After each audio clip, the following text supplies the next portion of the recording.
कृष्णं वंदे जगद्गुरुं प्राक्कर्मोदयतो हि यस्य मिथिला देशे शरीरोदयः श्री विश्वेशदयोदयात् समभूत् काश्यां सुविद्योदयः राज्ञा प्रीत्युदयादभूत् जयपुरे संपत्ति भाग्योदय सिद्धस्तन्मधुसूदनाय गुरवे नित्यं प्रणामोदयः। यहाँ मुझे गुरु शब्द से परम गुरु अर्थ अभिप्रेत है, क्योंकि पंडित ओझा जी मेरे परम गुरु थे। प्रणम्या सद्गुरु शांतः स्वामी सुरजनः सदा यत्कृपा लवलेशेन सत्तर्क स्फुरणं मम।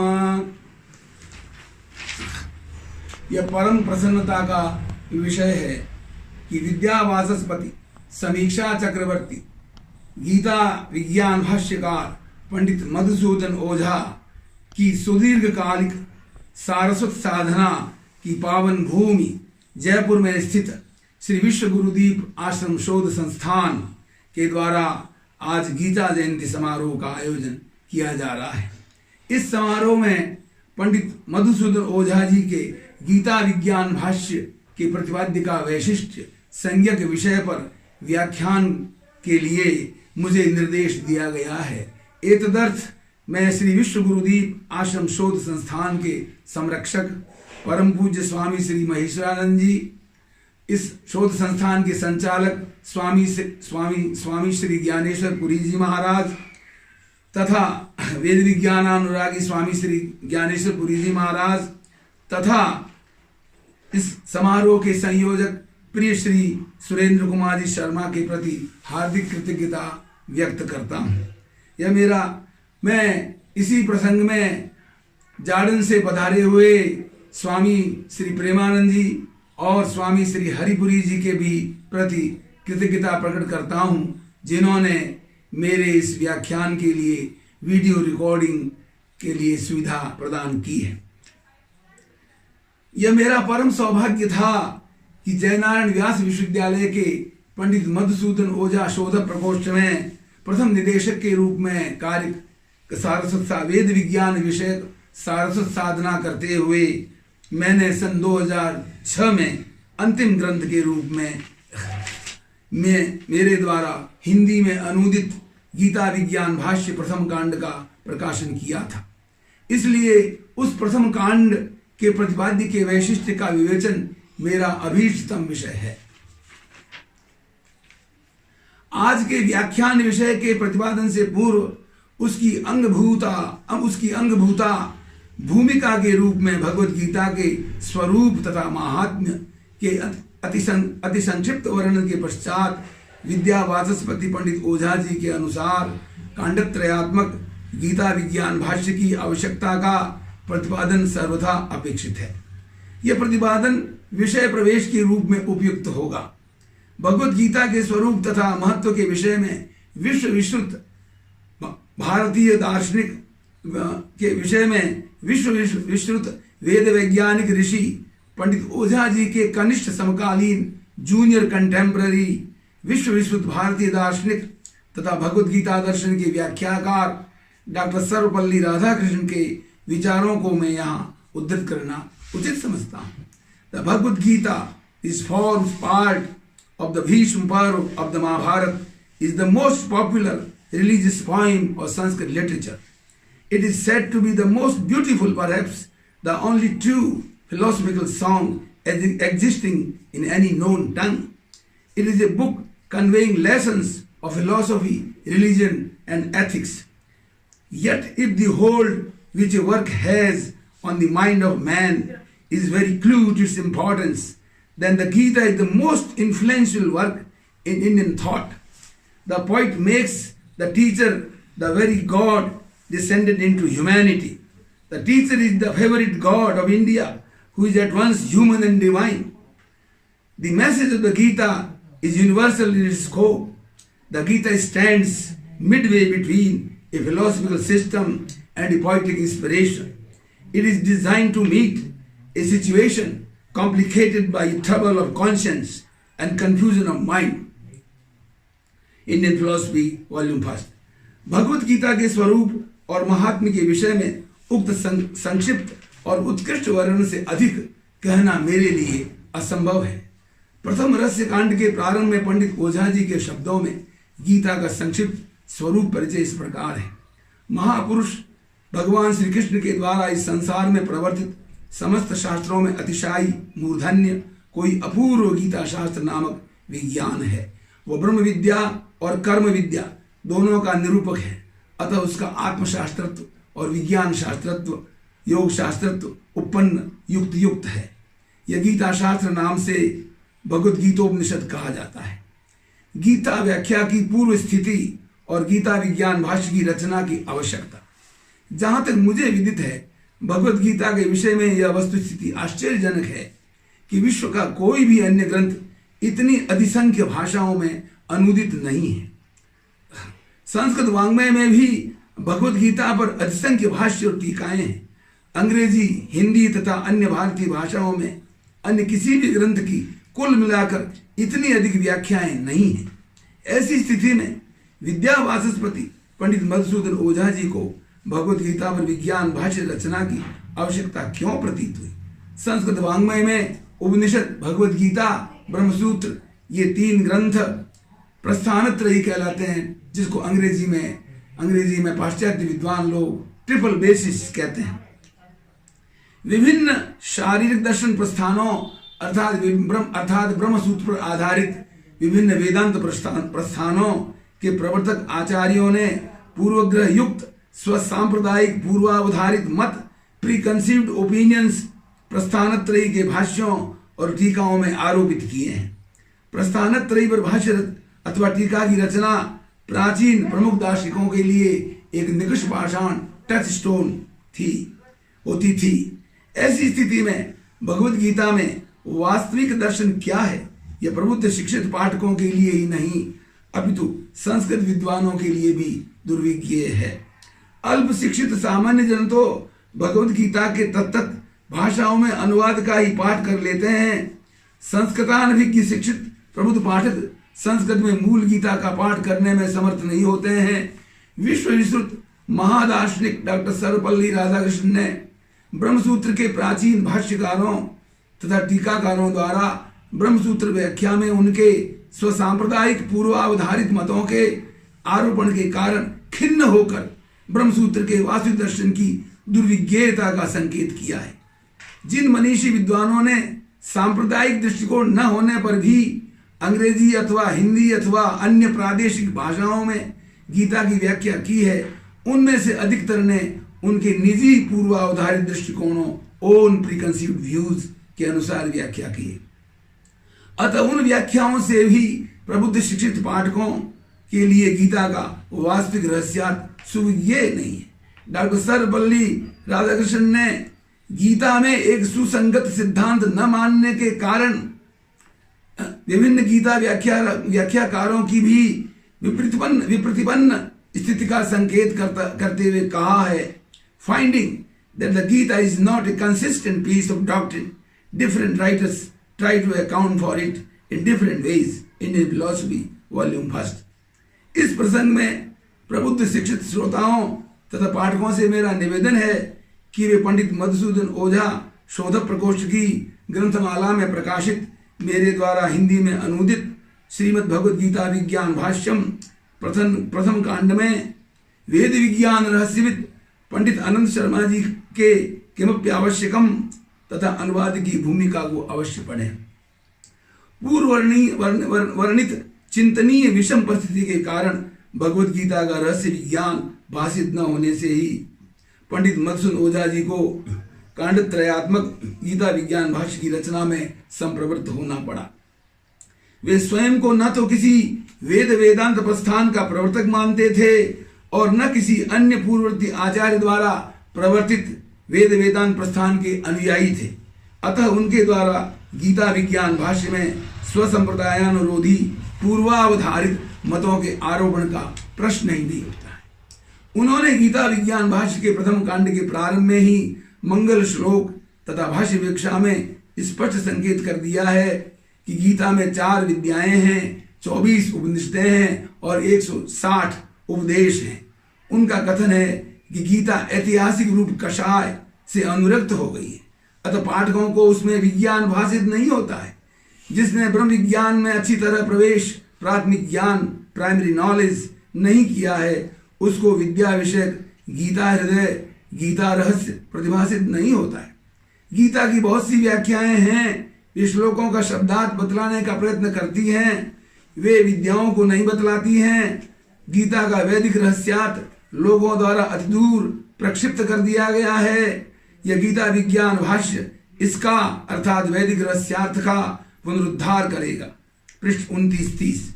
इस व्याख्यान के प्रयोजन से गीता विज्ञान भाष्य के प्रथम कांड के पुनः अनुशीलन से मेरी ये दृढ़ मान्यता बनी है कि प्रबुद्ध पाठकों को गीता के वास्तविक रहस्यार्थ का परिज्ञान इस एक रहस्य कांड के अध्ययन से ही हो सकता है। वास्तव में रहस्य कांड यथा नाम तथा गुणः है। सौभाग्य से पाठकों के लिए हिंदी में अनुदित द्वितीय कांड भी प्रकाशित और सुलभ है। पंडित ओझा जी के प्रधान शिष्य तथा अगाध वेद विज्ञान के रहस्यविद पंडित मोतीलाल शास्त्री ने गीता विज्ञान भाष्य की विशद और अति विस्तृत व्याख्या के लिए हिंदी में हस्तलिखित 20,900 पृष्ठात्मक तथा अनेक खंडात्मक 3 महाग्रंथों की रचना की थी। उन महाग्रंथों और मूल संस्कृत भाष्य के बीच संयोजक सेतु, एक लिंक के रूप में गीता विज्ञान भाष्य का हिंदी में अनुवाद सर्वथा उपयुक्त और अपेक्षित है। पंडित ओझा जी ने मंगलाचरण में कहा है कि वे अगाध गीता विज्ञान रूपी समुद्र के पार ले जाने में समर्थ मनोहर गोविंद स्मरण का जहाज की तरह आश्रय लेते हैं। उनके द्वारा रचित विज्ञान भाष्य के प्रथम रहस्य कांड के प्रतिपाद्य का प्रथम वैशिष्ट्य है कि उन्होंने ही इदम प्रथमतया संकेत किया है कि गीता का पूरा नाम भगवत गीतोपनिषद है। सामान्य पाठकों को ही नहीं, प्रबुद्ध पाठकों को भी भगवान, गीता और उपनिषद इन 3 शब्दों का रहस्यार्थ ज्ञात नहीं है। अतः पंडित ओझा जी ने सर्वप्रथम नाम रहस्यम में भगवत, गीता और उपनिषद शब्दों की समीक्षा की है। भगवत शब्द की समीक्षा में उन्होंने कहा है कि अव्यय पुरुष की आवरण हेतु योग माया के निराकरण से ऐश्वर्य आदि 6 भगों का, जिसमें स्वयं ही आविर्भाव होता है, वो भगवान कहा जाता है। 6 भगों के नाम निर्देश के लिए यह श्लोक संस्कृतज्ञों को विदित है। ऐश्वर्यस्य समग्रस्य धर्मस्य यस्य श्रियः ज्ञान वैराग्योश्चैव षण्णाम भग इति ईरिणा। अव्यय पुरुष की बहुविध स्वरूप धर्म रूप पराशक्तियों में से समग्र ऐश्वर्य, धर्म, यश, श्री, ज्ञान और वैराग्य ये षड्विध शक्ति विशेष भग शब्द से कहे जाते हैं। भगवान की आत्म ज्योति के कारण ही 5 भौतिक ज्योतियों का ज्योतिष्व उत्पन्न होता है। अतः भगवान की आत्म ज्योति ज्योतियों की ज्योति है। विद्यावाचस्पति ओझा जी ने यह भी संकेत किया है कि भग शब्द वैराग्य, ज्ञान, ऐश्वर्य और धर्म इन 4 विद्या बुद्धियों के लिए लोक में व्यवहृत है। अविद्या बुद्धियों के लिए योग माया शब्द निरूढ़ है। भग और योग माया दोनों परस्पर प्रतिद्वंदी भाव हैं। श्री कृष्ण के भगवत्व के लिए दूसरी उत्पत्ति युक्ति प्रस्तुत करते हुए पंडित ओझा जी ने कहा है कि ये वासुदेव श्री कृष्ण गीतोपनिषद में चतुर्विध बुद्धि योग के प्रथम उपदेशक होने से जगत गुरु होने के कारण भगवान है। इसीलिए कहते हैं कृष्ण वंदे जगत गुरु। यद्यपि वेदव्यास आदि कतिपय अन्य महर्षि भी भगवान हैं, तथापि वे अच्युत भगवत्व का श्री कृष्ण में ही दर्शन करते हैं, अन्यों में नहीं। निष्कर्ष यह है कि श्री कृष्ण सत्यमूर्ति, अव्यय, सर्वलोक साक्षी, जगत गुरु, अच्युत भगवान थे। चतुर्विध बुद्धि योग के उपदेशक होने के कारण भगवान कृष्ण योगेश्वर कहे जाते हैं।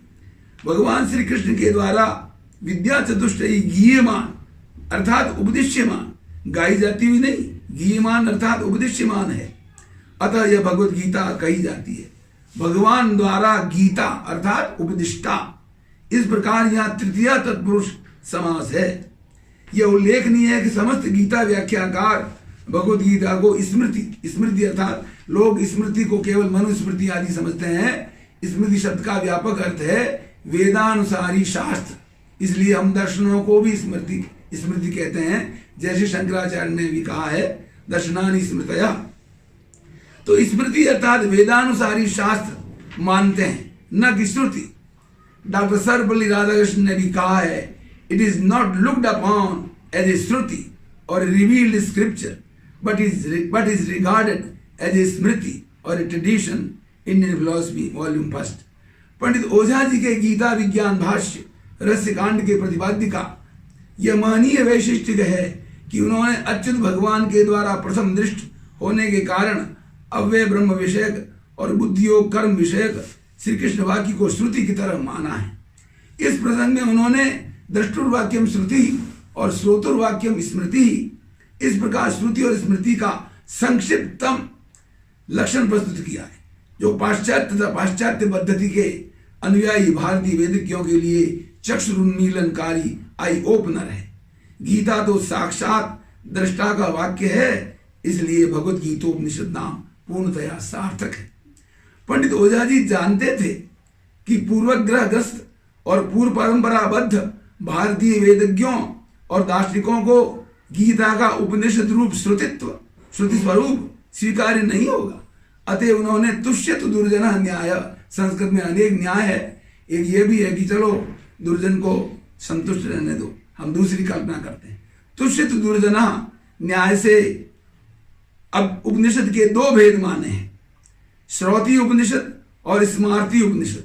गीता स्मार्ती उपनिषद है, ऐसी स्थिति में गीता शब्द का अर्थ है अब ये श्रुति वाक्य नहीं रहा, अब इसका अर्थ हो जाएगा, क्योंकि ये स्मार्ती उपनिषद हो गई है, ये स्मृति हो गई है, इसलिए स्मृति जो है वो साक्षात्कृत धर्मा ऋषियों के द्वारा, ऋषियों ने जो दूसरे ऋषियों को कहा है उनके द्वारा शुद्ध।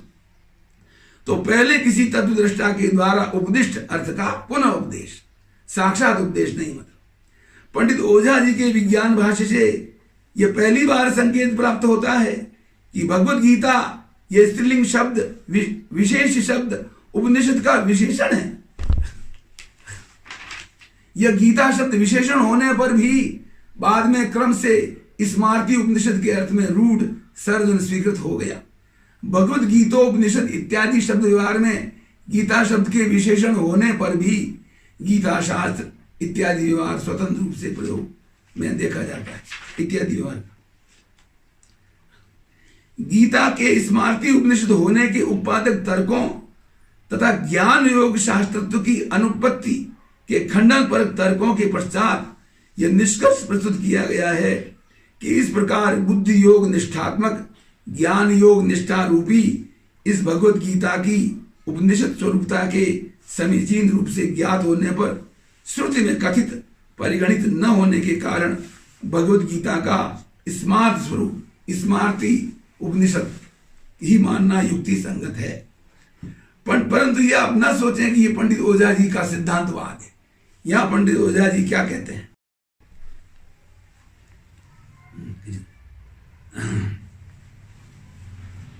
पंडित ओझा जी गीता के इस स्मार्तत्व रूपी गौण उपनिषद से संतुष्ट न होने, वो उसको स्मार्ती उपनिषद मानने से संतुष्ट नहीं थे तथा आचार्य शंकर द्वारा इदम प्रथमतया प्रस्तुत अध्यात्म विद्या मात्र परक उपनिषद लक्षण को अव्याप्ति दोष, दार्शनिक भाषा में 3 दोष होते हैं, अव्याप्ति, अतिव्याप्ति और असंभव। कोई लक्षण असंभव होता है, कोई लक्षण सब लक्ष्यों में नहीं जाता है, वो अव्याप्त होता है, और कोई लक्षण लक्ष्यों में और लक्ष्यों से इतर में भी चला जाता है, वो अतिव्याप्त होता है।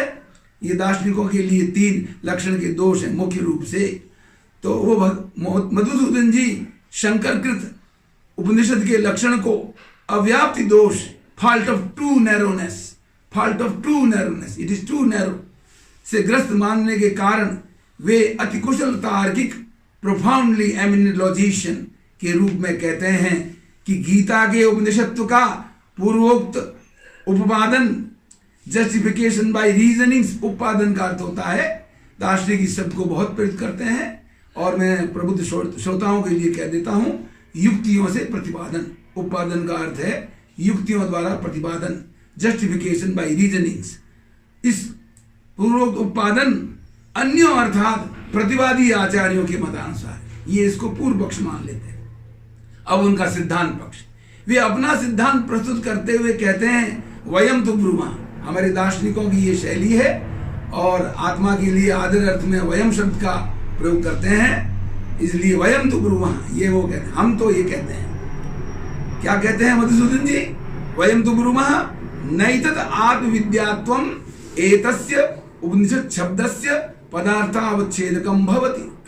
अर्थात पंडित ओझा जी के वैदिक मतानुसार अध्यात्म विद्यात्व उपनिषद शब्द की पदार्थता का ज्ञापक नहीं होता है।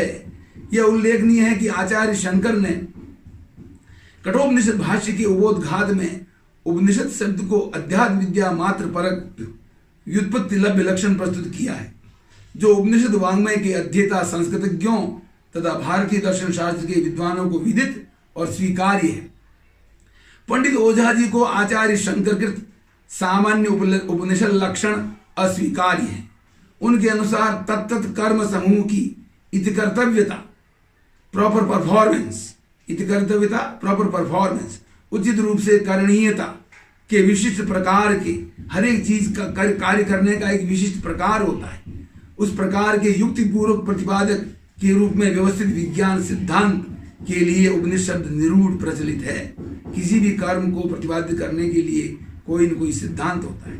वस्तुतः संस्कृत के वैदिक वाङ्मय में उपनिषद के इस व्यापक लक्षण के लिए पंडित ओझा जी का यह अभिनवाचार इनोवेशन है, जो सर्वथा उचित और युक्त है। आधुनिक भारतीय दार्शनिकों और वेदिज्ञों के लिए यह प्रवृत्ति निमित्तक उपनिषद लक्षण ग्राह्य है।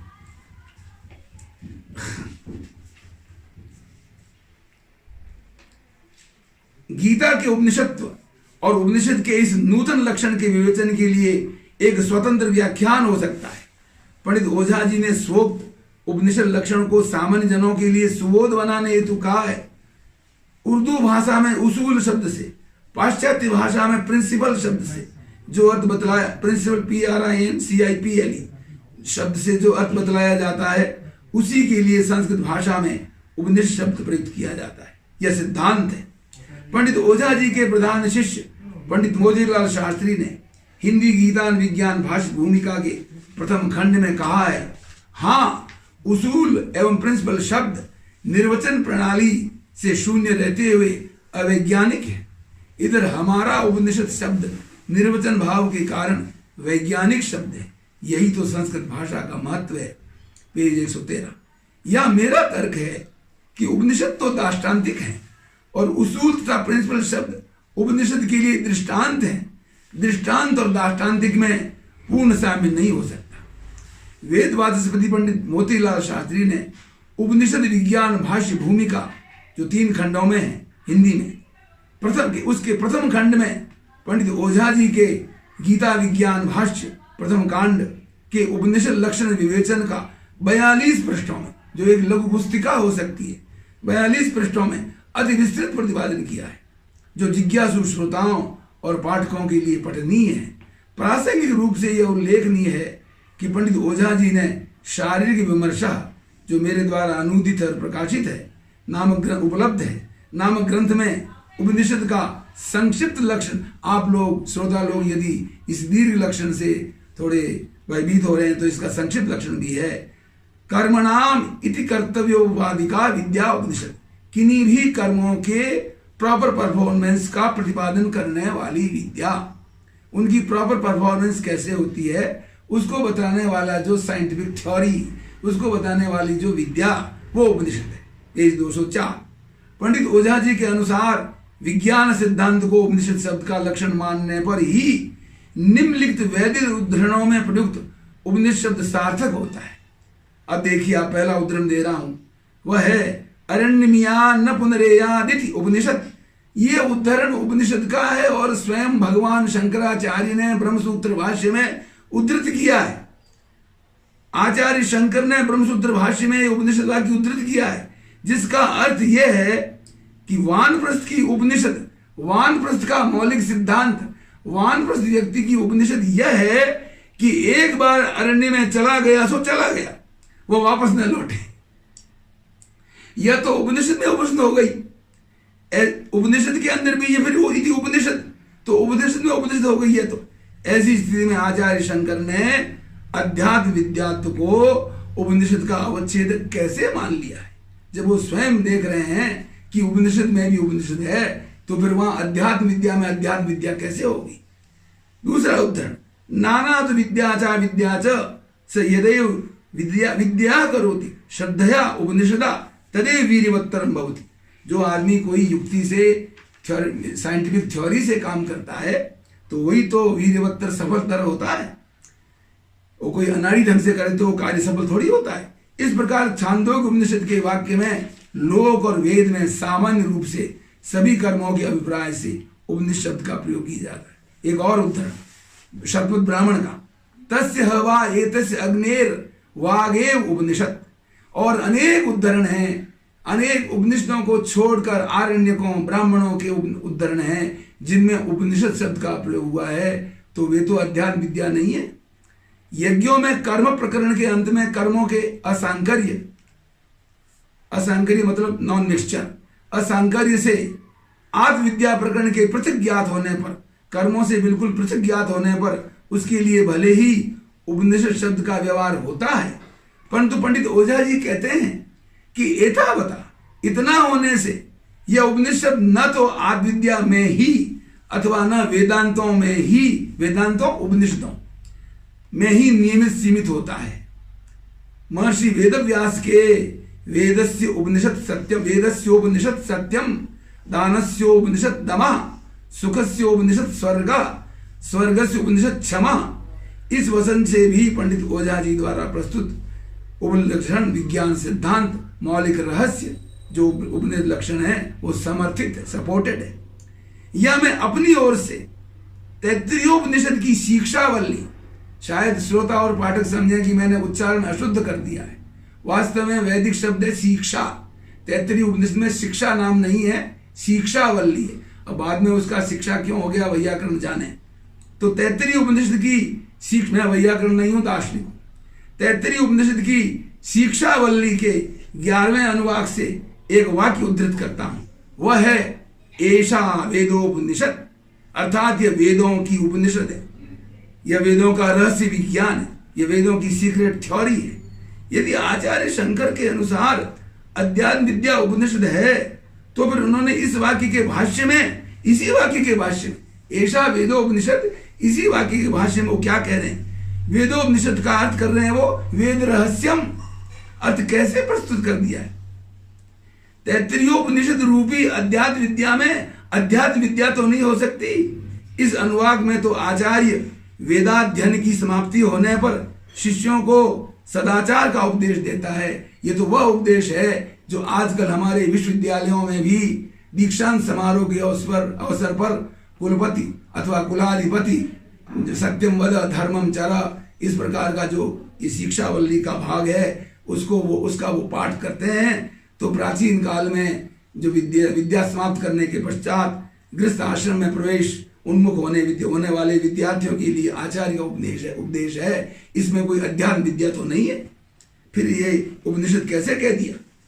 गीता के प्रत्येक अध्याय में इति श्रीमद् भगवद गीतासु उपनिषत्सु ब्रह्म विद्यायाम योग शास्त्रे। अब यहाँ पर गीता को उपनिषद भी कहा है और गीतासु उपनिषत्सु सप्तमी बहुवचन भी है, तो इस पर विचार करना है। इत्यादि वाक्य सार्थक होता है, अर्थात उपनिषद शब्द तो सार्थक हो गया क्योंकि पंडित ओझा जी ने जो उपनिषद का विज्ञान सिद्धांत या मौलिक रहस्य विज्ञान अर्थ लक्षण किया वो यहाँ घटित हो रहा है। गीता में भी विज्ञान सिद्धांत है, गीता में भी ब्रह्म और कर्म का विज्ञान सिद्धांत है, ज्ञान और कर्म का विज्ञान सिद्धांत है। इसलिए उपनिषद तो गीता है ही, परंतु वो बहुवचन में कैसे हो गई गीता? गीताएं बहुत हैं क्या? बहुत सारी गीताएं हैं क्या? ऐसा नहीं है। गीता में 24 उपनिषदें हैं। पंडित ओझा जी ने अपने मंगल श्लोक के बाद में ही ये कह दिया है, ये उद्देश्य कर दिया है कि इसमें 24 उपनिषदें हैं, 160 उपदेश है। अतः मतलब इसमें 24 विज्ञान सिद्धांत है, इसमें 24 मौलिक रहस्य विज्ञान है। अतः उपनिषत्सु यह सप्तमी बहुवचन का रूप सार्थक होता है। भले ही दार्शनिकों के द्वारा गीता पौरुषेयी शब्दवाक होने से स्मृति मानी जाए, समस्त वेदों से वेद्य। आपने गीता का 15वां अध्याय पढ़ते ही है आप, सर्वेश्च वेदे रहमेव वेद्य। भगवान कहते हैं सारे वेदों से मैं ही तो वेद्य हूं। तो समस्त वेदों से वेद्य अच्युत भगवान श्री कृष्ण की उपदेश रूपा गीता का महत्व श्रुति से किसी प्रकार कम नहीं है। उसका उपनिषद स्वरूप तो सर्वथा उपन शब्द आप श्रोताओं और पाठकों के लिए कठिन है, परंतु दार्शनिक शब्द है। उपन का अर्थ है युक्ति युक्त, उपपत्ति मन युक्ति, और उपपत्ति से युक्त उपपन्न अर्थात युक्ति युक्त, युक्ति संगत, जस्टिफाइड। उपन का जस्टिफाइड। अतः उपनिषद के परिष्कृत लक्षण के अनुसार पंडित ओझा ने उसको रीडिफाइन किया। He has redefined innovatively, he has redefined the Upanishad innovatively. Pandit Ojha ji द्वारा परिष्कृत उपलक्षण के अनुसार पंडित ओझा जी का यह निष्कर्ष वाक्य है। तस्मात्, जब उन्होंने उपनिषद का स्वरूप निर्धारित कर दिया कि यही इसका लक्षण है, तो वो कहते हैं अपना निष्कर्ष, तस्मात् भगवता गीता यम बुद्धि योग निष्ठा लक्षणा कर्म विद्या समुचिता अव्यय ब्रह्म विद्या प्रवर्तितव्य निष्काम कर्मेति कर्तव्यता उपादकतया। ये भी, इसमें भी तो मनुष्य को प्रॉपर परफॉर्मेंस करनी है। कोई गीता का ज्ञान गीता पढ़ने मात्र से थोड़ी होगा। You have to properly function, proper performance करनी पड़ेगी आपको, उसके अनुसार आचरण करना पड़ेगा। That is your proper performance. तो इति कर्तव्यता तो हर एक में होती है। किसी भी काम को यदि प्रॉपरली परफॉर्मेंस नहीं हो तो फिर वो बिगड़ जाता है काम। इसलिए इति कर्तव्यता उपादकतया भवति अंजसा, अंजसा मन वस्तुतः उपनिषद शब्द व्यपदेश्या। It is called by the word Upanishad. इयम भगवद गीता स्वलक्षणे उपनिषद अस्ति। अरे इस गीता को उपनिषद करने बनाने की जरूरत नहीं है। ये तो अपने स्वलक्षण से ही, विज्ञान सिद्धांत से ही, इसमें जो ब्रह्म और कर्म का जो विज्ञान, ब्रह्म कर्मो भयात्मक जो विज्ञान सिद्धांत है, जो चतुर्विध बुद्धि योग है, उसके कारण ही स्वलक्षण से ही है। अब मैं यहां कहूंगा अलम अति विस्तरेण समय सीमबद्धत्वात्, मैं समय की सीमा में बद्ध हूं। पंडित ओझा जी ने विज्ञान भाष्य का वैशिष्ट्य बतलाते हुए कहा है सांप्रदायिका नाम उपासका नाम। ये देखिए, वो भी मानते हैं कि सांप्रदायिकता आ गई थी और संप्रदाय शब्द का अर्थ भी गलत हो गया है, कोई बात नहीं। तत् सांप्रदायिका नाम, मैंने संप्रदाय शब्द का मधुसूदन जयंती के अवसर पर सही अर्थ बतलाया था। तत् सांप्रदायिका नाम उपासका नाम विशिष्ट मोदाय भाष्य विदम गीतायाम वैज्ञानिक दृष्टि मातनुते तएव तु ईश्वर कृष्णम पश्यन्ति परमार्थतः। They only know Krishna really, जो कि विज्ञान तो ये पश्यन्ति गीतोपनिषद पराम। विज्ञान से जो गीता को समझते हैं वही वास्तव में ईश्वर कृष्ण को समझते हैं। नाभाति गीता हृदय बिना विज्ञान भाष्यता, बिना विज्ञान भाष्य के गीता प्रतीत नहीं होती। पश्यन्तु गीता शास्त्र भाष्यम वैज्ञानिकम ततः, इसलिए मेरे इस वैज्ञानिक भाष्य को देखिए। उन्होंने गीतोपनिषद के प्रतिपाद्य विषयों का उद्देश्य भी वैज्ञानिक रीति से किया है, जो पृष्ठ 37 पर द्रष्टव्य है। गीता तात्पर्य निरुक्ति में वे कहते हैं कि भगवत गीता हमें क्या क्या शिक्षा देती है। इस प्रकार जिज्ञासा करते हुए साधकों के लिए वो कहते हैं कि मैं गीता का तात्पर्य बतला रहा हूं।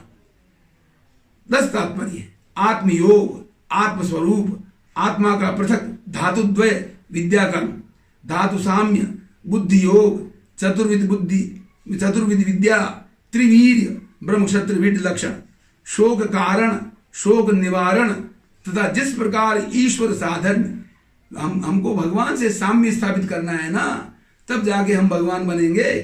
तो ईश्वर साधर्म्य, ईश्वर से समानता के कारण ये जीव भगवान हो जाए। इन 10 विषयों की गीता हमें शिक्षा देती है। इनका सम्यक ज्ञान करता हुआ आत्मदर्शी सुखी हो जाता है। पृष्ठ 38 कि आत्मस्वरूप के ज्ञापक वेद वचनों को उद्धृत कर उनका संक्षिप्त तात्पर्य भी बतलाया गया है। इसमें ब्रह्म विज्ञान के सिद्धांतों का भी निरूपण किया गया है, जो अवश्य पठनीय और मननीय है। पंडित ओझा जी का शांकर सिद्धांत से यह व्यावर्तक वैशिष्ट डिस्टिंग्विशिंग फीचर है कि वे अव्यय आत्मा को ब्रह्म कर्ममय अर्थात विद्या कर्ममय मानते हैं। ब्रह्म और कर्म ये द्वय आत्म रूप है। इस विषय में शातपति श्रुति पर आधारित उनका यह श्लोक विशेष रूप से पठनीय है। अव्यस्य आत्मनोस्य वे परमणि ब्रह्म कर्मणि अमृतम ब्रह्म पूर्वार्धम मर्त्यम कर्मार्धमुत्तरम। मन, विज्ञान और आनंद ये विद्यात्रयी है तथा मन, प्राण और वाक ये त्रिधा कर्म उक्त है। मन विद्या और कर्म दोनों में अनुगत है। इस गीता तात्व निरुक्ति में पूर्वोक्त 10 शिक्षाओं का हृदय पद्यों में विस्तृत प्रतिपादन है, जो पाठकों के लिए अधिक रुचिकर और ध्यानाकर्षी है। यह मैं प्रबुद्ध श्रोतृगण तथा पाठकों की जानकारी के लिए कहता हूं कि पंडित ओझा जी के सिद्धांतवाद के ग्रंथों में पारिभाषिक धातु शब्द का प्रयोग अनेकत्र प्राप्त होता है। धातु का अर्थ है संघटक अथवा स्वरूपाधायक तत्व, जैसे पंचकल अव्यय पुरुष पंच धातुक भी कहा गया है। प्राण धातु का अर्थ है प्राण कला। इसी प्रकार वाग धातु, मनोधातु आदि शब्दों में धातु का अर्थ कला है, क्योंकि ये तीनों पुरुष पंचकल हैं। अव्यय अक्षर तीनों की 5-5 कलाएं हैं, वो उनकी धातु हैं, वो उनकी स्वरूपाधायक है। भगवत गीता के परंपरावादी श्लोक क्रमानुसारी भाष्यों तथा टीकाओं के अध्ययन से उसके विभिन्न प्रतिपाद्यों का शिक्षित प्रबुद्ध पाठकों को ही नहीं, विद्वानों को भी समीचीन तथा सुव्यवस्थित ज्ञान नहीं हो सकता है। इसीलिए विद्या वाचस्पति ओझा जी ने परंपरा प्राप्त व्याख्या शैली को छोड़कर गीता विज्ञान भाष्य के तीनों कांडों में विभिन्न व्यवस्थित विषय विभागों के अंतर्गत संबंधित श्लोकों के उद्धरण पूर्वक गद्य अथवा पद्यों में समीक्षात्मक विवेचन किया है।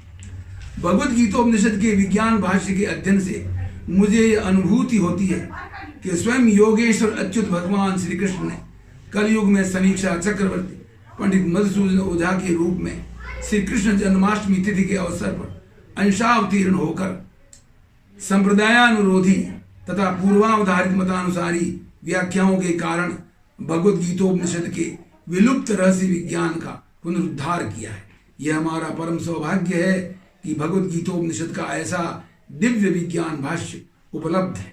पंडित ओझा जी ने विज्ञान भाष्य के प्रथम कांडांतर्गत तृतीय प्रकाश में ब्रह्म और कर्म का स्वरूप, गीता के ब्रह्म विज्ञान स्वरूप होने से आत्मशास्त्रत्व और कर्म विज्ञान के कारण योग शास्त्रत्व का विवेचन करने के पश्चात गीता के आत्मशास्त्रत्व के अंतर्गत विषय विभाग में वैराग्य विद्या अर्थात राजर्षि विद्या, ज्ञान विद्या अर्थात सिद्ध विद्या, राज विद्या अर्थात ऐश्वर्य विद्या तथा धर्म विद्या अर्थात आर्ष विद्या, चतुर्विध बुद्धि योग की प्रतिपादक इस विद्या चतुष्टयी का विभाग प्रस्तुत कर उसके निरूपक संबंधित श्लोक उद्धृत किए हैं।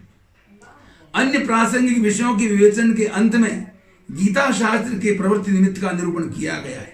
वास्तव में गीता रस जिज्ञासु प्रबुद्ध पाठकों और विद्वानों के लिए यह तृतीय प्रकाश सर्वथा पठनीय है। ज्ञान क्रिया साम्यवाद शिक्षा नामक चतुर्थ प्रकाश में पंचविध साम्यवाद, ये साम्यवाद कोई कम्युनिज्म नहीं है, ये गीता का साम्यवाद है। पंचविध साम्यवाद या ज्ञान क्रिया का साम्यवाद है।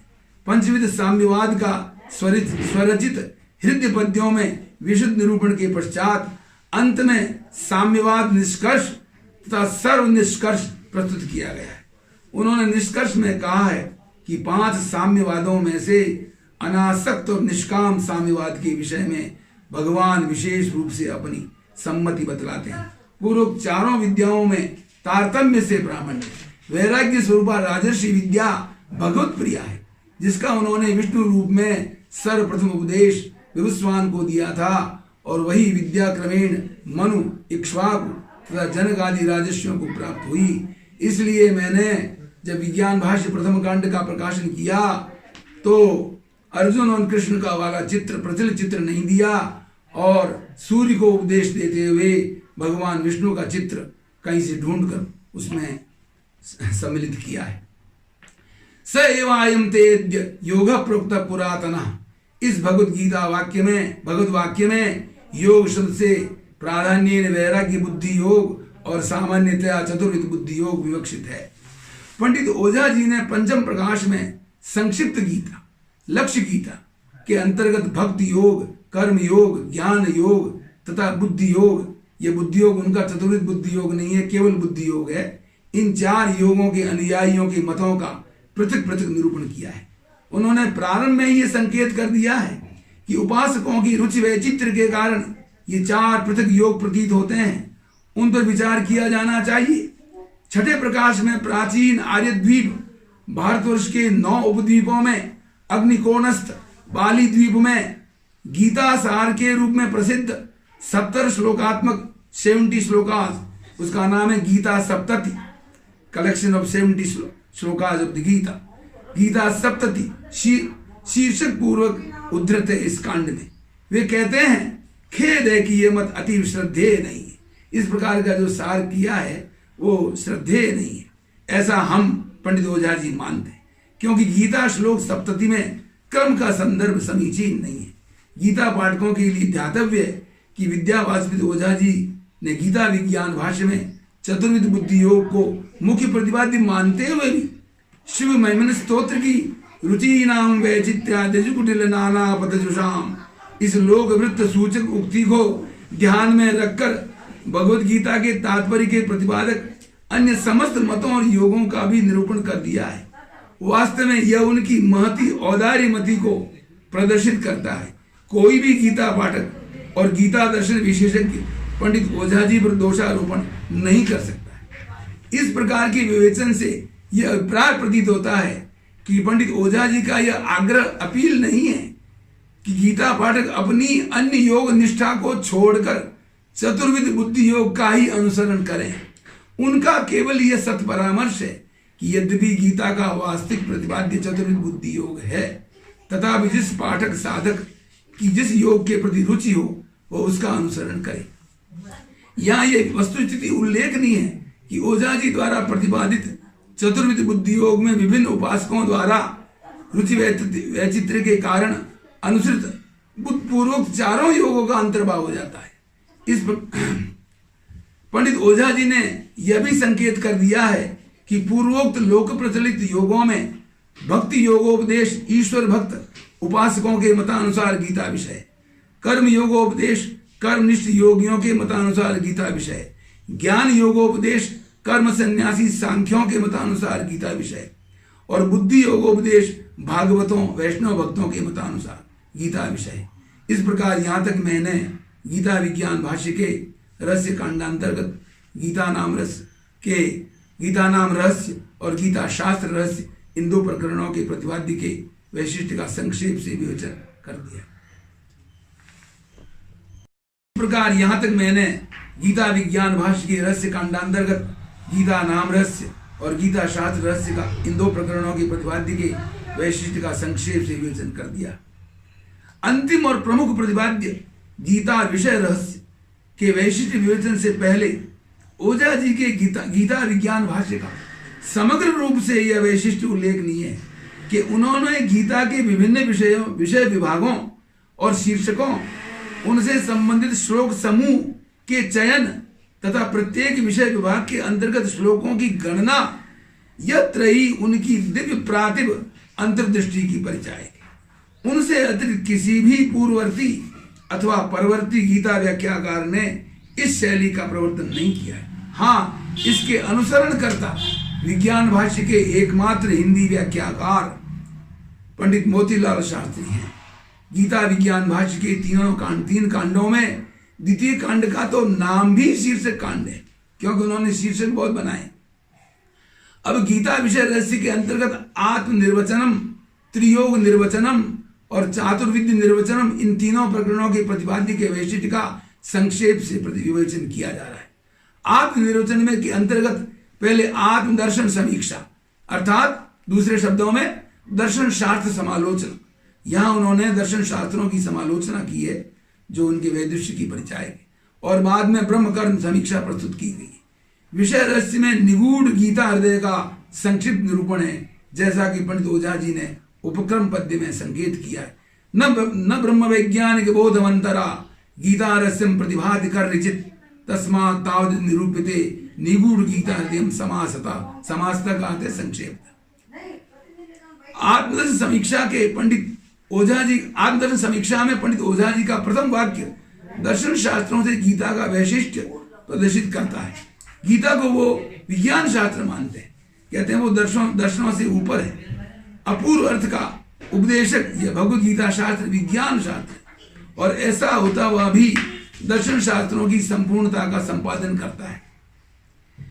इस समीक्षा की प्रतिपाद्य का मौलिक वैशिष्ट्य तो यह है कि इसके प्रारंभ में पंडित ओझा जी ने जैन दर्शन के प्रथम सूत्रकार उमा स्वाति के सम्यक दर्शन ज्ञान चारित्राणि मोक्ष मार्ग, सम्यक दर्शन, सम्यक ज्ञान और सम्यक चारित्र, सम्यक आचरण, सदाचार, ये तीन मोक्ष के मार्ग, ये तीन मिलकर सम्मिलित रूप से मोक्ष के मार्ग हैं।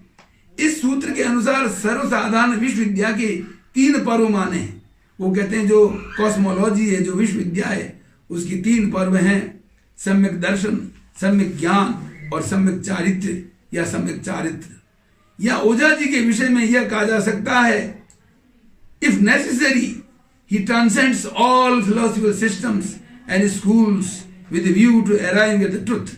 अथवा यह कह सकते हैं, if necessary he cuts across the line of the Vedic philosophical systems and school for the sake of arriving at the truth.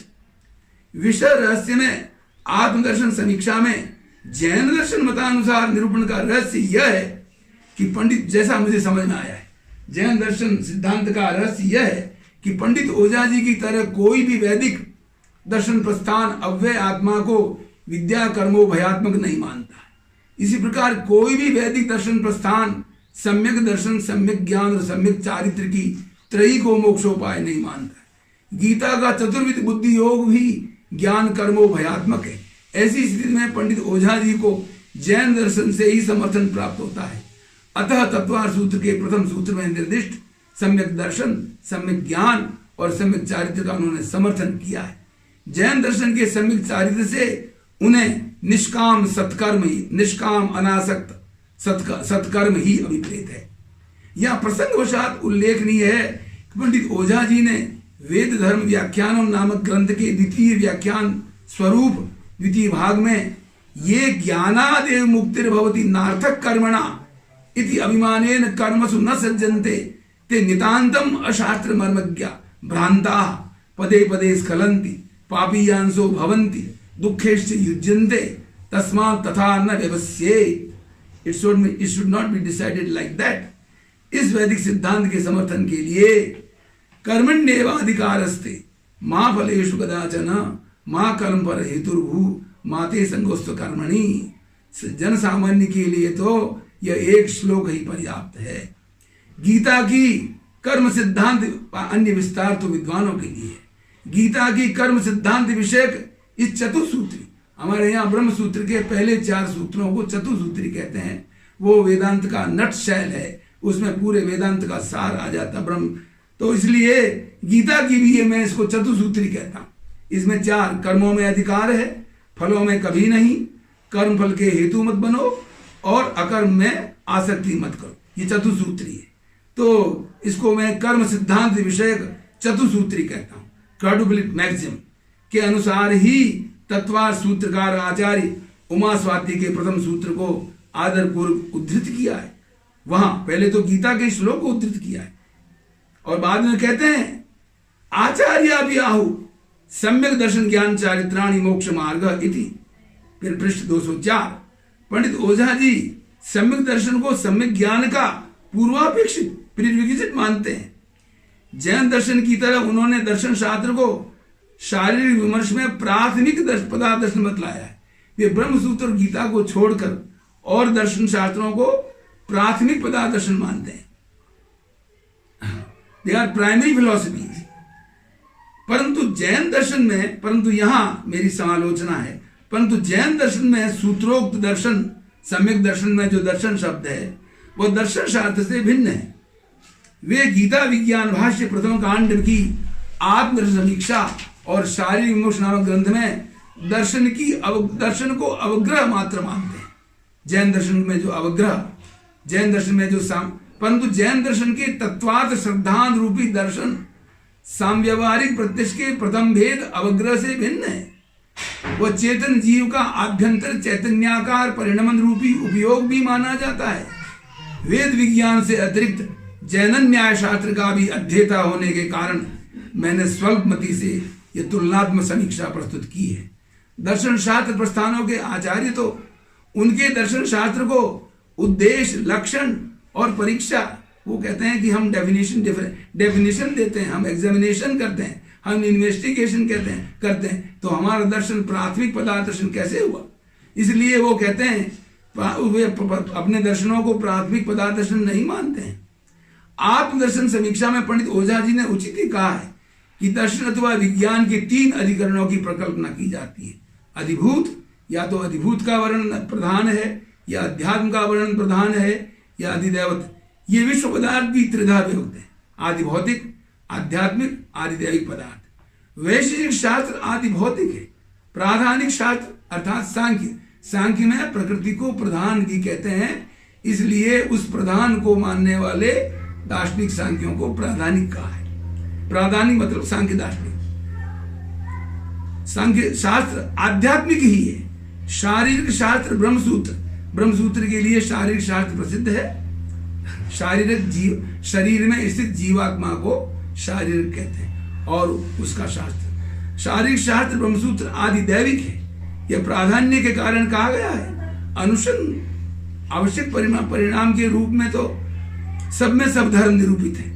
क्षर, अक्षर और अव्यय इस त्रिपुरुषवाद के अनुसार वे प्रतिपादन करते हैं कि वैशेषिक शास्त्र में द्रव्यादि पदार्थों द्वारा क्षरतत्व निरूपण है। अब कौन दार्शनिक ये जानता है कि वहां क्षरतत्व है? अक्षर आत्मा को जीवात्मा परमात्मा के भेद से वो विमुक्त मानते हैं। प्राधानिक सांख्य दार्शनिक क्षरात्मा से अन्य गुणत्रय समष्टि रूप किसी अव्यक्त तत्व को जगत प्रकृति के रूप में मानते हैं। उसको तो महद अक्षर कहते हैं। इस अक्षर अव्यक्त से तो अन्य किसी अव्यय नामक आत्मा को वे नहीं मानते हैं।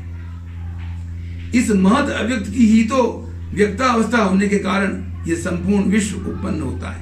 आत्मा के सांख्याभिमत स्वरूप के बारे में पंडित ओझा जी मत विकल्प ऑल्टरनेटिव व्यू भी प्रस्तुत करते हैं। अथवा यह क्षेत्र की आत्मा अन्य अव्यय पुरुष जीवाव्यय होता है सांख्य में। इन 2 दर्शन शास्त्रों वैशेषिक और सांख्य से बढ़कर उत्तम ब्रह्मसूत्र दर्शन शारीरिक दर्शन है। शारीरिक विद्वान अक्षर से भी उत्कृष्ट किसी अव्यय आत्मा को विश्व के रूप में मानते हैं। भगवत गीता के त्रिपुरुषवाद को न मानने के कारण ही सांख्यों का मत अपर्याप्त है।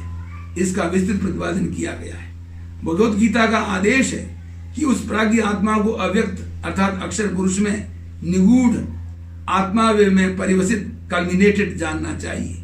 यह गीता दर्शन के जिज्ञासु श्रोताओं तथा पाठकों को सांख्य दर्शन की समालोचना में पंडित ओझा जी द्वारा सांख्य दार्शनों की प्रकृति प्राइमोर्डियल कॉज तथा त्रिपुरुष में जो अक्षर पुरुष है, इन दोनों के लिए प्रयुक्त अव्यक्त शब्द से पृष्ठ 180-181 भ्रांति हो सकती है। अतः सांख्य की प्रकृति को भी अव्यक्त कह दिया है, और त्रिपुरुषवाद का जो अक्षर पुरुष है, चेतन है, उसके लिए भी अव्यक्त शब्द का प्रयोग कर दिया है। तो दोनों के लिए अव्यक्त शब्द का प्रयोग होने से सामान्य पाठकों को यह भ्रम हो सकता है। मैं उसका यहाँ निवारण करता हूँ। गीता में सांख्यों की प्रकृति और आपको ध्यान होना चाहिए, गीता में भी ऐसा हुआ है।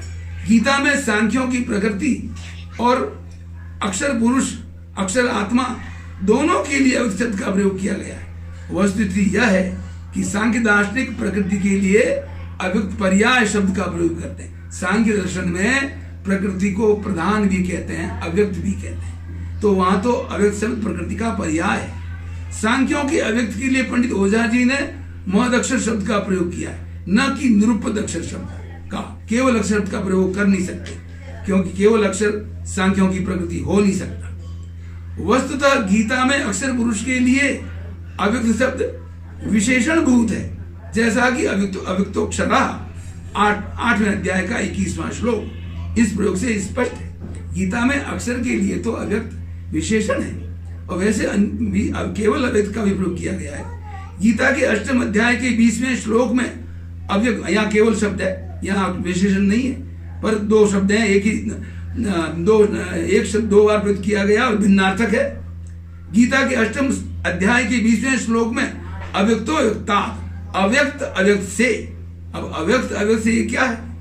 यहाँ अव्यक्त 2 बार आ गया, एक बार प्रथमांत है, दूसरी बार पंचमांत है। एक में प्रथमा विभक्ति है, दूसरे में पंचमी है। अव्यक्त अव्यक्त से क्या अर्थ होगा इसका? इस प्रयोग में अव्यक्ता जो ओ हो गया संधि से, अव्यक्ता प्रथमांत का अर्थ अक्षर पुरुष है, और अव्यक्तात ये जो पंचम्यंत है इसका अर्थ अव्यक्त कारण प्रकृति से। तो इसलिए अव्यक्त कारण प्रकृति से वो अव्यक्त उत्कृष्ट है। वो जो अव्यक्त प्रकृति है उससे जो ये अव्यक्त अक्षर है, अब दोनों का अव्यक्त क्यों कह दिया उसका विवेचन भी मैं कर देता हूं। और अव्यक्ता पंडित ओझा जी द्वारा अक्षरात् तु पुनरस्मात् अव्यक्तात् अन्यम कंचित अव्ययम नाम आत्मानम देन आदर्शन्ति, अर्थात सांख्यों का जो आत्मा है वो जो गीता का त्रिपुरुष में जो अक्षर है वो उनका आत्मा है, अव्यय की कल्पना वहां नहीं है। पृष्ठ 180। इस वाक्य में अक्षर पुरुष के लिए अव्यक्त विशेषण का प्रयोग किया गया। यहाँ पंडित ओझा जी ने अक्षर के लिए अव्यक्त विशेषण का प्रयोग किया है और उनको यहाँ पर अक्षर चेतन तत्व के रूप में अभिप्रेत है जिसका विशेषण अव्यक्त है। इसलिए यह अक्षर को सांख्य की अव्यक्त प्रकृति अनमैनिफेस्ट प्राइमोर्डियल कॉज नहीं समझना है। अचेतन अव्यक्त प्रकृति आत्मा नहीं हो सकती है। मेरे द्वारा अनुदित गीता विज्ञान भाष्य के प्रथम कांड में यह भेद स्पष्ट है। सृष्टि का निमित्त कारण अक्षर जागतिक विकारों अथवा कार्यों के रूप में परिणित नहीं होता है, अतः वह अव्यक्त है। वो कार्यों में परिणित नहीं होता है, सूक्ष्म रहता है, इसलिए अव्यक्त है। सांख्यों की प्रकृति गुणों की साम्यावस्था अर्थात कारणावस्था में अव्यक्त है और वो उपादान कारण के रूप में कार्यों में व्यक्त होती है। तो गीता में तो सांख्यों की प्रकृति अव्यक्त क्यों है? क्योंकि वो कारणावस्था में सूक्ष्म है, इसलिए वो अव्यक्त है, अनमैनिफेस्ट है, व्यक्त नहीं है। जब कोई भी पदार्थ कार्य रूप में परिणित नहीं होता है तो कारणावस्था में अव्यक्त होता है, अनमैनिफेस्ट होता है। आपको उन जैसे लकड़ियों से कुर्सी बनती है तो लकड़ियों में कुर्सी आपकी मैनिफेस्ट नहीं है, वो कारण जो है वो अनमैनिफेस्ट रूप में है। गीता में अक्षर पुरुष अव्यय, गीता में तो अक्षर पुरुष अव्यय ईश्वर की परा प्रकृति अवश्य है, परंतु आपको ये ध्यान देना है कि वहां ये भी कहा है कि जीव भूता है, यह मेरी जीव भूता है, अर्थात वो चेतन है। गीता में यदि अव्यय अक्षर यदि गीता में यदि अक्षर अव्यय ईश्वर की परा प्रकृति है तो वो जीव भूता प्रकृति है, न कि सांख्य की जड़ भूता, अर्थात वो चेतन है न कि अचेतन। पंडित ओझा जी ने यह भी संकेत किया है कि सांख्य दर्शन में अव्यक्त अक्षर भोक्ता पुरुष के भोग्य अर्थों की सृष्टि के लिए प्रकृति के रूप में कहा जाता है। यह देख ली कह दी, यह वास्तव में वेद सम्मत नहीं है। गीता के त्रिपुरुषवाद में अक्षर परिणामी नित्य अचेतन प्रकृति नहीं है। गीता में जो अक्षर है वो परिणामी नित्य अचेतन प्रकृति नहीं है, प्रत्युत वह कूटस्थ नित्य चेतन तत्व, निर्विकार नित्य चेतन तत्व। सांख्य में प्रकृति के अभिप्राय से ज्ञायमान यह अव्यक्त शब्द वैदिक विज्ञान के अभिप्राय से क्षर ब्रह्म परक ही समझना चाहिए, न कि अक्षराव्यक्त परक। आशा है मेरे द्वारा प्रस्तुत इस समीक्षा विवेचन गीता पाठकों तथा गीता विज्ञान भाष्य प्रथम कांड के अनुवाद के पाठकों दोनों के लिए उपयोगी होगा। पंडित ओझा जी ने इस आत्मदर्श समीक्षा में यह पहली बार संकेत किया है कि ब्रह्म सूत्र के जन्माद्यस्यतः इस सूत्र में क्षर पुरुष जिसको आत्मक्षर भी कहते हैं उसकी उपादान कारणता अभिप्रेत है। उसका वो it is meant as a material cause. क्षर पुरुष वहां मेटीरियल कॉज के रूप में है, जिससे ही न कि दूसरा कोई निर्विशेष ब्रह्म, जिससे ही जगत के जन्म स्थिति और भंग होते हैं, उसको वो महद ब्रह्म भी कहते हैं और श्रुति के अनुसार कहा है, ये उनकी अपनी कोई कल्पना नहीं है। अक्षर का ब्रह्मत्व और जगत के जन्मादि का कारणत्व क्षर में अक्षर के समन्वय से ही उत्पन्न होता है। हाँ, ये बात है कि अक्षर जो है जगत का उपादान कारण होता है तो निमित्त कारण की अपेक्षा किए बिना नहीं हो सकता है, इसलिए निमित्त कारण की उसको अपेक्षा तो है ही, न कि स्वतंत्र रूप से। इसलिए वो स्वतंत्र रूप से तो नहीं है, तीनों पुरुष मिलकर सृष्टि की रचना करते हैं। पंडित ओझा जी ने इस समीक्षा में यह भी स्पष्ट कर दिया है कि ब्रह्मसूत्र अर्थात शारीरिक दर्शन में कार्यारंभक उपादान के रूप में, मेटीरियल कॉज के रूप में ब्रह्म शब्द की क्षरपरकता उत्पन्न होने पर भी उपादान कारण के रूप में भले ही ब्रह्म शब्द को आप क्षर के अर्थ में माने, पर सामान्य रूप से आप सब जगह ब्रह्म शब्द का क्षर ब्रह्म ही करें ऐसा नहीं है। जहां उपादान कारण के रूप में ब्रह्म शब्द का प्रयोग हुआ है वहां वो क्षर ब्रह्म है, लेकिन अन्यत्र जो है वो क्षर पर सब जगह उसको नहीं मान सकते। इस कारण से सामान्यतया प्रयुक्त ब्रह्म शब्द अव्यय अक्षर और अक्षर पुरुषों को मिलाकर कहता है अथवा प्रत्येक। उनके मतानुसार ब्रह्मसूत्र और गीता उपनिषदों का तात्पर्य बतलाने के लिए प्रवृत्त होते हैं। किंच पंडित ओझा जी इस दर्शन शास्त्र समालोचना में यह भी कहते हैं कि न्याय दर्शन, योग शास्त्र तथा पूर्व मीमांसा, इन तीनों को दर्शन शास्त्र मानना अविचारित रमणीय साहस मात्र है। यहां मैं यह कहना चाहता हूं कि ये तीन विश्व विद्या, सृष्टि विज्ञान शास्त्र, कॉस्मोगोनिक्स न होने के कारण भले ही दर्शन शास्त्र की कोटि में परिगणित न किए जाए, परंतु इनका उत्कृष्ट शास्त्र तो अनक्वेश्चनेबल है।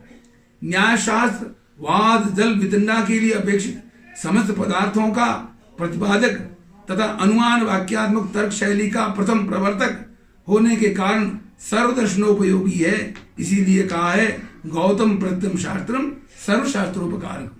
योग शास्त्र सांख्य दर्शन का तो पूरक है ही, अन्य समस्त दर्शनों के लिए भी योग की चित्तवृत्ति निरोध की प्रक्रिया और उसका क्रिया योग उपादेय है। वाक्यार्थ विज्ञान के रूप में पूर्व मीमांसा सर्वथा उपयोगी है। स्वयं पंडित ओझा जी कहते हैं कि पूर्व मीमांसा शास्त्र कर्म विधायक वैदिक वाक्यों के अर्थ समन्वय का उत्पादक तर्क शास्त्र है।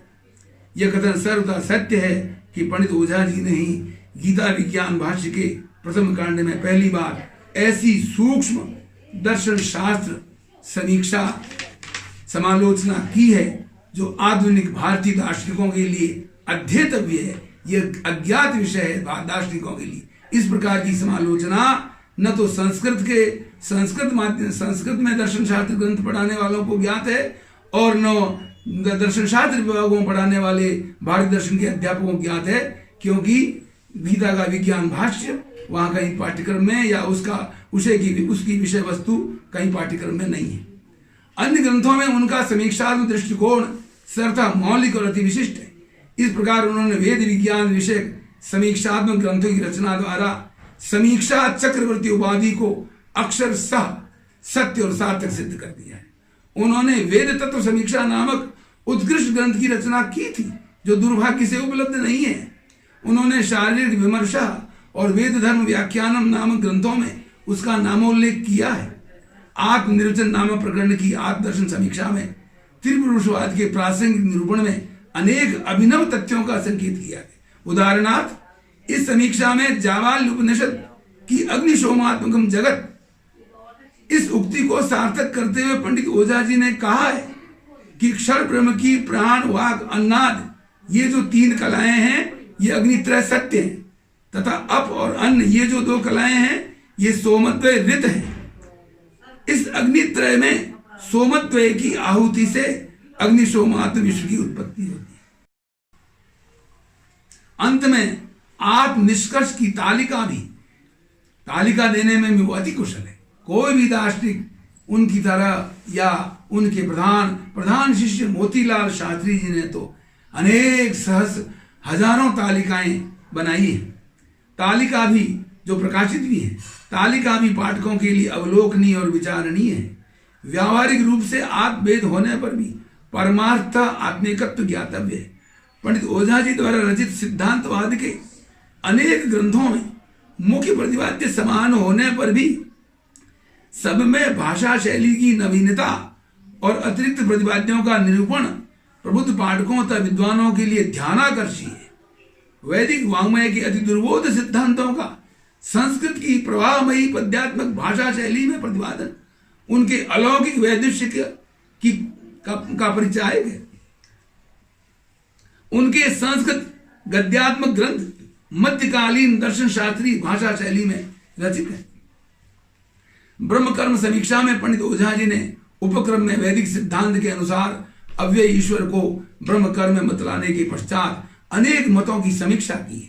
पहले उन्होंने चारों योगों का निरूपण कर दिया है पहले वाले कांड में कि ये चार मत प्रचलित हैं। अब उनकी वो समीक्षा कर रहे हैं इसमें, उन चारों की जो लोक प्रचलित हैं चार योग उनकी। यथा कतिपय विद्वान कहते हैं कि ब्रह्म कर्म और अभ्व का ये पारिभाषिक शब्द है। अभ्व का अर्थ है नाम रूपात्मक जगत, जगत जो जिसमें नेम्स एंड फॉर्म्स, संसार जिसमें की नेम्स एंड फॉर्म्स हैं, उसको उन्होंने अभ्व कहा है। और परम तत्व ब्रह्म को आभु कहा है, परम व्यापक आभु, परम व्यापक यूबिक्यूटस। तो इसलिए ब्रह्म, कर्म और अभ्व अर्थात नाम रूपात्मक जगत तीन तत्व हैं। अन्य विद्वान कहते हैं कि ब्रह्म और कर्म दो ही तत्व हैं, अभ्व नहीं। श्रवण अर्थात बौद्ध और जैन दार्शनिक मानते हैं कि ब्रह्म और कर्म में से कर्म ही तत्व है। ब्रह्मविद ब्राह्मण औपनिषद विद्वान कहते हैं कि ये संपूर्ण विश्व ब्रह्म ही है और ज्ञान ही है। ज्ञाता ज्ञान और ज्ञेय की त्रिपुटी होती है। इस दृष्टि से यद्यपि यह ज्ञेय ज्ञान से कथनचित अलग ही ज्ञात होता है, तथापि यह संप्रत्य अवश्य ज्ञान के रूप में ही उत्पन्न हो जाता है। कर्म ज्ञान से अतिरिक्त नहीं होता है। और हमारे शंकराचार्य जी तो यहाँ तक कहते हैं, प्रतिपक्षी कहते हैं कि भाई ज्ञान को कम से कम एक मेंटल ऑपरेशन तो मान लो, मानसिक क्रिया तो मान लीजिए।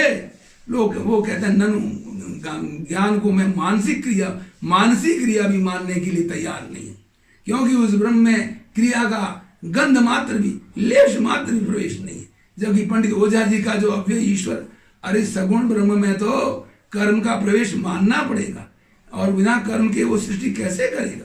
इसलिए उस अव्यय को भी माना है और जीवात्मा को भी ज्ञान कर्म में माना है, अव्यय को भी ज्ञान कर्म माना है। शातपथी श्रुति के अनुसार, जिसमें यह कहा गया है कि प्रजापति का अर्थ अमृत है और अर्थ मर्त्य है, तो ब्राह्मण ग्रंथों का अध्ययन न होने से ये सूक्ष्म रहस्य प्रकट नहीं हुए। गीता में ब्रह्म में ही आयत आरोपित कर्म अभेद से उक्त है। अन्य विद्वान महर्षि ब्राह्मण मानते हैं कि इन ब्रह्म और कर्म का द्वैत ही विद्यमान है। ब्रह्म और कर्म इन दोनों को सनातन जानना चाहिए। सत अर्थात अमृत ब्रह्म और असत अर्थात मृत्यु कर्म कहा जाता है। मृत्यु के असत्य की अपेक्षा से तो एक ही अद्वितीय सत ब्रह्म है। इस प्रसंग में सत, असत तथा सदसत के प्रतिपादक अनेक वैदिक उद्धरण प्रस्तुत किए गए हैं। यहाँ पंडित ओझा जी सिद्धांतवाद का संकेत करते हुए कहते हैं कि ब्रह्म और कर्म ये दो संयुक्त तत्व एक एक अर्थ हैं। इन्हीं दो को क्रमशः अमृत और मृत्यु जानना चाहिए। प्रसिद्ध गीता श्लोक के अनुसार निर्देश किया है, अकर्म में समस्त कर्म उत्पन्न होता है और कर्म में अकर्म। अपिच पंडित ओझा जी सिद्धांतवाद को प्रकारांतर से प्रस्तुत करते हैं। यह ब्रह्म ही एक तत्व होता हुआ दो प्रकार से विवर्तित अर्थात अतात्विक रूप से अन्यथाभूत अर्थात इल्यूजरली चेंज्ड होता है, शांत और क्षुब्ध। इन दो में शांत ब्रह्म है और क्षुब्ध कर्म है। उन्होंने 11 स्वरचित पद्यों में इस विषय का प्रतिपादन किया है। कर्म भी दो प्रकार का है, चेतन में प्रतिष्ठित और जड़ में प्रतिष्ठित। चेतन प्रतिष्ठित ज्ञान और कर्म के तीन विवृत हैं। सम्यक ज्ञान, मिथ्या ज्ञान, अज्ञान, ये तीन ज्ञान के विवृत हैं। सत्कर्म, विकर्म और अकर्म, ये तीन कर्म के विवृत हैं। निष्कर्ष यह है कि सम्यक ज्ञान और सत्कर्म ये दोनों ही श्रेयस्कर होते हैं। इस कारण से ये दो ब्रह्म कर्म ही इस गीता शास्त्र का प्रतिपाद्य विषय ज्ञातव्य है। ब्रह्म कर्म समीक्षा से भी स्पष्ट ज्ञात होता है कि विद्यावाचस्पति ओझा समुद्र की तरह, ओझा का ज्ञान, वैदिक ज्ञान समुद्र की तरह अगाध और विशाल है। मतांतरों में समन्वय का कौशल, उनका कौशल भी अद्भुत है। उन्होंने निर्भीक होकर दर्शन शास्त्र समालोचना की है और ब्रह्म कर्म समीक्षा में भी समस्त मतों का उल्लेख कर दिया है, क्योंकि उनका सिद्धांतवाद सुदृढ़ और अप्रकंप्य वैदिक आधार भूमि पर प्रतिष्ठित है। उनका सिद्धांतवाद श्रुत्यनुकूल अविसंवादी तर्कों द्वारा स्थापित है। वे वैदिक विज्ञान के आविष्करण की दृष्टि से अद्वितीय थे, अतएव भयरहित थे। द्वितीय से भय होता है, जैसा कि भगवती श्रुति कहती है, द्वितीयाद्वै भयं भवति। वे तो अद्वितीय थे। यह उल्लेखनीय है गीता विषय रहस्य में लोकप्रिय कर्मयोग, भक्ति योग, ज्ञान योग की भी समीक्षा की गई है। पहले तो इनका वर्णन कर दिया, बाद में उन्होंने उनकी समीक्षा की है। ये तीनों योग भी वैदिक हैं। वो कहते हैं ये वैदिक हैं क्योंकि मंत्र ब्राह्मणात्मक वेद का ब्राह्मण भाग जो है वो त्रिधा विभक्त है। लोग ब्राह्मण भाग का इस प्रकार, हमारे वैदिक दार्शनिक ब्राह्मण भाग का इस प्रकार विभाग नहीं मानते। वो ब्राह्मण को केवल ब्राह्मण मानते हैं, आरण्यक को अलग मानते हैं और उपनिषद को अलग मानते हैं। जबकि वास्तव में ब्राह्मण भाग के 3 भेद हैं, कर्मकांड विधि, उपासना कांड आरण्यक और ज्ञान कांड उपनिषद। तभी तो बृहदारण्यकोपनिषद जो है संज्ञा सार्थक होती है। इन 3 प्रकरणों द्वारा ये 3 योग उपदिष्ट है। यहाँ पंडित ओझा जी निष्कर्ष प्रस्तुत करते हैं कि चतुर्विध बुद्धि योग में ही यह ज्ञान योग, कर्म योग अथवा भक्ति योग व्यवहार में लाना चाहिए। यह आदेश प्रदान करने के लिए गीता शास्त्र प्रवृत्त होता है। ज्ञान योग, भक्ति योग, कर्म योग के परिष्कार बुद्धि योग का अपूर्व स्वरूप स्पष्टतया व्याख्यात है। इन तीनों योगों में विद्या बुद्धि योग का समन्वय अपेक्षित है। प्रस्तुत प्रबुद्ध श्रोता पाठकों से निवेदन है कि तीनों योगों की समीक्षा समझने के लिए गीता विज्ञान भाष्य के प्रथम कांड का अनुवाद अवश्य पढ़ना चाहिए। वस्तुस्थिति यह है कि केवल ज्ञान योग की समीक्षा संक्षिप्त है, कर्म योग और भक्ति योग की समीक्षा पर्याप्त रूप से विस्तृत है। भक्ति योग समीक्षा में प्रतीकोपासना, प्रतिरूपोपासना, भावोपासना और निदानोपासना जो कि उपासकों को ज्ञात नहीं है, इस चतुर्विध उपासना का स्वरूप निरूपण किया गया है। इस चतुर्विध उपासना का स्वरूप अधिकतर पाठकों को ज्ञात नहीं है। अतः भक्ति मार्गानुयायी पाठकों को प्रथम कांड में चतुर्विध उपासना का अनुवाद अवश्य पढ़ना चाहिए। गीता विज्ञान भाष्य के इस रहस्य कांड का अंतिम अध्याय है बुद्धि योग विद्या का रहस्य। वस्तुतः विद्या चतुष्टय द्वारा प्रतिपादित चतुर्विध बुद्धि योग के विशद विवेचन के लिए पृथक व्याख्यान अपेक्षित। मुझे संपूर्ण रहस्य कांड के प्रतिपाद्य का वैशिष्ट्य बतलाना है, अतः इस एक व्याख्यान में चतुर्विध बुद्धि योग का विशद विवेचन असंभव है। इस अध्याय के प्रारंभ में ही पंडित ओझा जी ने इस रहस्य का उद्घाटन किया है कि इमं विवस्वते योगम प्रोक्तवानम अव्ययम। इस प्रकार चौथे अध्याय का पहला, इस प्रकार भगवान ने बुद्धि योग को अव्यय कहा है, बुद्धि योग को ही अव्यय कह दिया है। तो जब भगवान अव्यय है तो बुद्धि योग अव्यय कैसे हो गया? तो हमारे यहाँ औपचारिक व्यवहार भी तो होता है, बुद्धि युक्त अव्यय भी तादात्म्योपचार से बुद्धि योग है। वैराग्य, ज्ञान, ऐश्वर्य और धर्म ये 4 विद्या बुद्धियां हैं। वैराग्य बुद्धि योग, ज्ञान बुद्धि योग, ऐश्वर्य बुद्धि योग तो धर्म बुद्धि योग, इन 4 योगों के संक्षिप्त निरूपण में तत्त बुद्धि योगों के जो बाधक हैं उनका स्वरूप बतलाया गया, जिससे वैराग्य आदि उन भावों के प्रतिबंधक के रूप में, जो वैराग्य आदि जो है उनका, वैराग्य बुद्धि योग आदि जो है वो उन भावों के प्रतिबंधक के रूप में निर्धारित हो सके। प्रत्येक बुद्धि योग की प्रकाशिका विद्याओं का प्रयोजन बतलाया गया है। चारों बुद्धि योगों की प्रकाशिका राजर्षि विद्या, सिद्ध विद्या, राज विद्या, धर्म विद्या के समर्थक गीता श्लोकों, उपनिषदों तथा उपदेशों का विस्तृत प्रतिपादन गीता विज्ञान भाष्य के द्वितीय कांड में किया गया है, शीर्षक कांड। इसलिए जिज्ञासु पाठकों को चतुर्विध बुद्धि योग का विस्तृत रूप से परिचय प्राप्त करने के लिए शीर्षक कांड का अध्ययन करना पड़ेगा। अतः जिज्ञासु श्रोताओं तथा पाठकों के लिए शीर्षक कांड का अनुवाद पठनीय है और वह शीर्षक कांड भी प्रकाशित है, अनुदित है, प्रकाशित है और उपलब्ध है। उपोद्घात में विद्या चतुष्टयी 4 विद्याओं के बारे में बताया है। ये 4 विद्याएं महाभारत युद्ध काल से भी प्राचीन हैं। देव युग में भिन्न भिन्न विद्वानों के समाज में ये प्रचलित थी। प्रथम विद्या व्यवसत मनुवंश में हुए राजर्षियों के कुल में विशेषतया प्रचलित थी। इस वैराग्य विद्या का प्राचीन समय में राजर्षि ही विशेषतया अनुष्ठान करते थे, इसलिए इसका राजर्षि विद्या नाम है। योग शास्त्र में इसे बुद्धि योग नाम से जाना जाता है। दूसरी कपिलादि वंश में उत्पन्न हुए ज्ञान योगियों के कुल में अत्यधिक प्रसिद्ध थी। सिद्ध लोग इस कर्म संन्यास रूप सांख्य नामक ज्ञान योग का अनुष्ठान करते थे, इसलिए सिद्ध विद्या नाम से जानी जाती है। तीसरी उन साधारण राजाओं के समूह में जो ऋषि नहीं ईश्वरोपासक थे प्रचलित थी। प्राचीन राजा विशेषतः इस ऐश्वर्य योग का अनुष्ठान करते थे, इसलिए राज विद्या नाम से जानी जाती है और उपासना योग या भक्ति योग जिसको कहते हैं। चौथी, धर्म से सर्वासिद्धि होती है ऐसा मानने वाले ऋषि तुल्य कर्म योगी ब्राह्मणों के समाज में प्रसिद्ध थी। ब्राह्मण ऋषि ही प्राचीन काल में इस धर्म विद्या का अनुष्ठान करते थे, इसलिए इसको धर्म विद्या कहते हैं।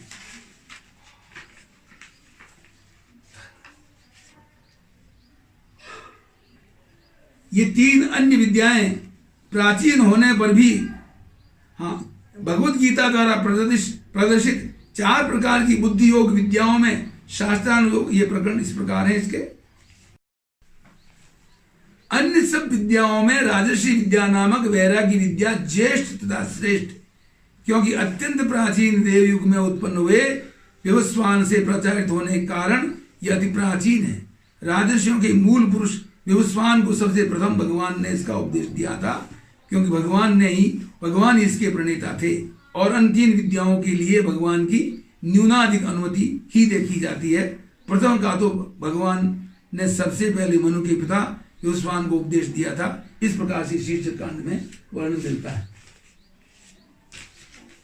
विषय रहस्य के गीतोपनिषद कारिका के अंतर्गत तत्त कर्म विषय श्रद्धानोपाधिका विद्या तद उपनिषद, इस प्रथम वाक्य में उपनिषद का संक्षिप्त लक्षण प्रस्तुत करने के पश्चात कर्म योगोपनिषद, ज्ञान योगोपनिषद, भक्ति योगोपनिषद और बुद्धि योगोपनिषद के संक्षिप्त लक्षण प्रस्तुत किए गए हैं। पुनः प्रकार अंदर से इन चारों के लक्षण प्रस्तुत हैं। तत्पश्चात पंडित ओझा जी कहते हैं कि यह चतुर्थ बुद्धि योगोपनिषद आचार्य भेद से 4 प्रकार की मानी जाती है: भगवद विद्या, सिद्ध विद्या, राज विद्या और आर्ष विद्या। यह बुद्धि योगोपनिषद की चतुष्टयी भगवान द्वारा गीता अर्थात उपदिष्टा प्रीस्ड बाय गॉड है, अतः भगवत गीतोपनिषद नाम से कही जाती है। तत्पश्चात पंडित ओझा जी ने 31 हृदय संस्कृत पद्यों में विभिन्न प्रकार के मनुष्यों के, यह वर्णन बड़ा उपयोगी है सामान्य पाठकों के लिए। 21 हृदय संस्कृत पद्यों में विभिन्न प्रकार के मनुष्यों के करुणाजनक पॉइग्नेंट शोकों का एक अति कुशल मनोवैज्ञानिक महर्षि के रूप में विश्लेषण करते हुए पंडित ओझा जी कहते हैं, एषामेव तु शोकाना मेकांत ध्वंस हेतवे एकांत करुणा मूर्ति कृष्णो गीता मुवाचः। उन्होंने अर्जुन के युद्ध प्रसंग में उत्पन्न शोक को प्राकृतिक शोक बतलाया है। उनके अनुसार गीता के उपक्रम अर्थात प्रथम अध्याय में लोकवृत्त लोक व्यवहार की उपनिषद है। वहां 2 उपदेश मानने चाहिए। पहला उपदेश यह है कि अविद्या कल्पित शोक आत्मधर्म नहीं होता है, वह जैसे आया वैसे ही चला जाएगा। इस प्रकार अज्ञान जन्य शोक उपेक्षणीय है, क्योंकि वह क्षणिक है। ऐसी स्थिति, दूसरा उपदेश, ऐसी स्थिति विद्या की उपासना करनी चाहिए, क्योंकि विद्यानिष्ठ पुरुष में किसी भी स्थिति में शोक का समुद्भव नहीं होता है। इसलिए विद्या प्राप्ति के लिए प्रयत्नवान होना चाहिए। इन 2 उपपत्ति मतलब युक्तिपूर्व प्रतिपादन के लिए संपूर्ण, इन 2 उपनिषदों युक्तिपूर्व प्रतिपादन के लिए संपूर्ण गीता प्रवृत्त होती है। वस्तुतः यह ऐसा सरल विवेचन है जो गीता के सामान्य पाठकों के लिए भी सुबोध है। लोक में क्रिया, कर्म, उपासना, भक्ति और ज्ञान में पुरुषार्थ के रूप में आस्था रखते हुए लोग संसार में प्रवृत्त हैं। उनकी रुचि के कारण प्राचीन काल में 3 प्रकार का योग था: कर्म योग, भक्ति योग और ज्ञान योग। वे स्वकीय योग से इतर योग के द्वारा सफलता सिद्धि स्वीकार नहीं करते हैं और परस्पर विद्वेष करते हुए ये सब भ्रांतिग्रस्त हो गए हैं। संशयग्रस्त वे लोग किसी भी योग में निष्ठा को प्राप्त नहीं करते। और गीता में कहा है कि अज्ञ, अश्रद्धावान तथा संशयग्रस्त व्यक्ति विनष्ट हो जाता है। संशय आत्मा विनश्यति, ये गीतोक्ति लोक प्रसिद्ध है।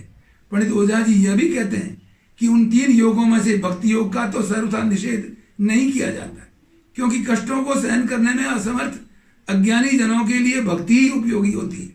उनका अंतिम निष्कर्ष यह है, विशिष्टेभ्योधिकारिभ्यो बुद्धि योग मुपादिशत बुद्धि योग मुपाश्रित्य मच्चित्त सत्यम भव। स्वयं गीता का ये जो है उद्धरण है। लोकवृत्त की वस्तुस्थिति का कैसा विलक्षण है यह ओझा जी कृत मनोवैज्ञानिक विश्लेषण। इसके पश्चात विद्या वाचस्पति ओझा ने चतुर्विध बुद्धि योग की प्रतिभा 4 विद्याओं में परिसमाप्त कुल मिलाकर 24 उपनिषदों का निरूपण किया है। अंतिम गीतोपदेश अनुक्रमणिका में 4 विद्याओं में परिसमाप्त कुल मिलाकर 160 उपदेशों का निरूपण है। इस प्रकार गीता विज्ञान भाष्य के प्रतिपाद्य के वैशिष्ट्य का मेरे द्वारा किया यह विवेचन नामूलम लिखिते किंचन नानपेक्षित मुच्यते, इस उक्ति के साथ यही समाप्त होता है। अंत में गीता के प्रबुद्ध पाठकों, संस्कृत के शोध विद्यार्थियों तथा विद्वानों के लिए यह अवश्य सूचनीय है कि गीता विज्ञान भाष्य के हिंदी में विशद और अति विस्तृत व्याख्या के लिए वेद वाचस्पति पंडित मोतीलाल शास्त्री के द्वारा रचित महाग्रंथों के उपलब्ध भाग से अतिरिक्त महामहोपाध्याय गिरिधर शर्मा चतुर्वेदी के प्रवचनों का सार संग्रह रूप भागत त्रयात्मक श्री गीता प्रवचन माला नामक व्याख्या ग्रंथ भी काशी हिंदू विश्वविद्यालय द्वारा प्रकाशित और उपलब्ध है। पंडित ओझा जी के दोनों शिष्यों की व्याख्या ग्रंथ परस्पर पूरक है, कॉम्प्लीमेंट्री है, क्योंकि पंडित गिरिधर शर्मा ने गीता के मुख्य प्रतिपाद्यों से संबंधित शंकराचार्य, रामानुजाचार्य, वल्लभाचार्य, मधुसूदन सरस्वती, महाभारत टीकाकार नीलकंठ तथा विद्यावाचस्पति पंडित मत्स्य ओझा के मतों का तुलनात्मक और समीक्षा विवेचन किया है।